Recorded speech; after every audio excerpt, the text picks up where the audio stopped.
প্রবাসীরা কি এই দেশের নাগরিক নন? আমরা কি শুধু রেমিটেন্স পাঠানোর যন্ত্র? আমি আজ কথা বলছি সেই 1.5 কোটিরও বেশি প্রবাসী বাংলাদেশিদের পক্ষ থেকে, যারা বিশ্বের নানা প্রান্তে ছড়িয়ে আছেন, যাদের শ্রম, মেধা ও ভালোবাসায় বাংলাদেশ এখনও সচল। নির্বাচন কমিশনের পক্ষ থেকে আমরা প্রবাসী ভোটাধিকার নিয়ে উদ্যোগ নেওয়াকে আমরা স্বাগত জানাই।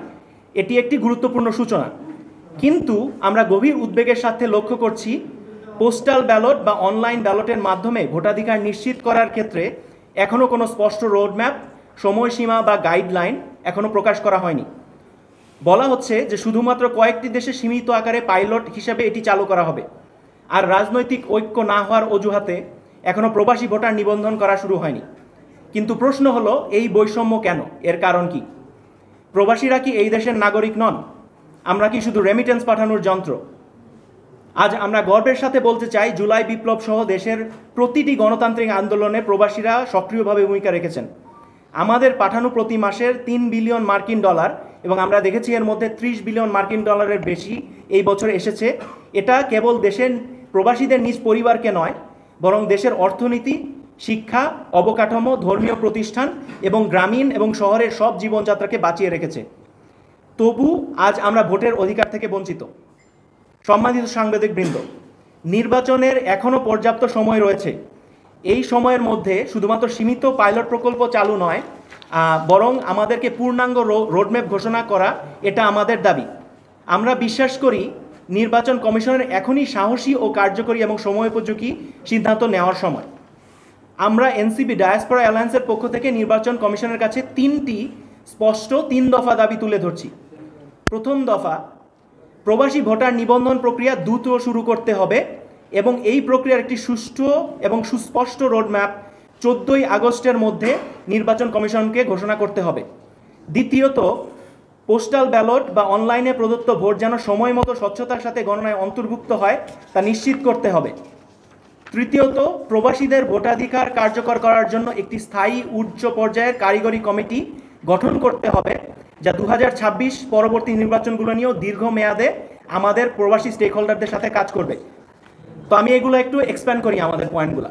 তো প্রথম পয়েন্টে আমরা বলতে চাই যে আমাদের যে নিবন্ধন প্রক্রিয়া শুরু করতে হবে, এটা যাদের জাতীয় পরিচয়পত্র নেই তাদের এবং যারা নতুন ভোটার বিশেষত তাদের বিদেশে অবস্থানের জন্য তথ্য হালনাগাদের কাজ দ্রুত শুরু করতে হবে।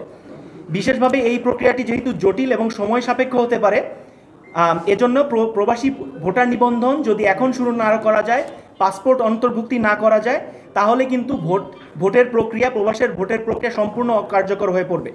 আমাদের দূতাবাস ও কনসুলেটগুলোতে এখনও নিবন্ধন শুরুর কোনো কার্যকরী এবং ভিজিবল উদ্যোগ নেওয়া হয়নি। এ নিয়ে প্রবাসীরা অনেক ধোঁয়াশার মধ্যে আছেন। দ্বিতীয় যে পয়েন্টটা, আমরা আসলে বেশ কিছু ক্লিয়ার আমাদের রেজলিউশন দিতে চাই যে কিভাবে এই ব্যালটগুলো যাচাই হবে, কোথায় এগুলো পাঠানো হবে তা স্পষ্টভাবে বলা জরুরি। বিশেষভাবে আমরা কয়েকটি পয়েন্ট জানতে চাই।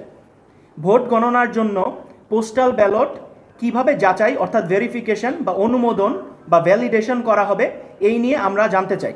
এটার জন্য সুস্পষ্ট রোডম্যাপ এবং ব্যবস্থা আমাদেরকে দিতে হবে। এগুলা কোথায় পাঠাতে হবে, যেমন নির্বাচন কমিশন, সংশ্লিষ্ট দূতাবাস বা অন্যান্য কোনো ঠিকানা, এটার একটা স্পষ্ট নির্দেশনা দিতে হবে। ব্যালট পৌঁছানোর সময়সীমা ও গৃহীত ব্যালট গণনায় অন্তর্ভুক্ত করার নিয়ম কিভাবে নির্ধারিত হবে সেটা আমাদেরকে জানাতে হবে। প্রক্রিয়াটি যেন স্বচ্ছ হয় এবং কোনো ভোট যেন বাদ না পড়ে তা নিশ্চিত করতে নির্বাচন কমিশন কী ধরনের মনিটরিং বা ট্র্যাকিং, যাতে এই ভোটগুলো হারিয়ে না যায়, তার ব্যবস্থা নিশ্চিত করতে হবে। এবং 3 নম্বর পয়েন্টটা, আমরা চাই যে এটা যেন একটা শর্ট টার্ম পয়েন্ট না থাকে, এটা যেন একটা দীর্ঘমেয়াদী কাজ হয়। সেজন্য আমরা চাই যে এই যে প্যানেলটা তৈরি করতে আমরা দাবি করছি, এতে প্রযুক্তিবিদ, আইনজ্ঞ, বিচার বিশেষজ্ঞ এবং বিশেষভাবে প্রবাসী প্রতিনিধিদেরকে যুক্ত করতে হবে এবং দীর্ঘমেয়াদে কাজ করতে হবে।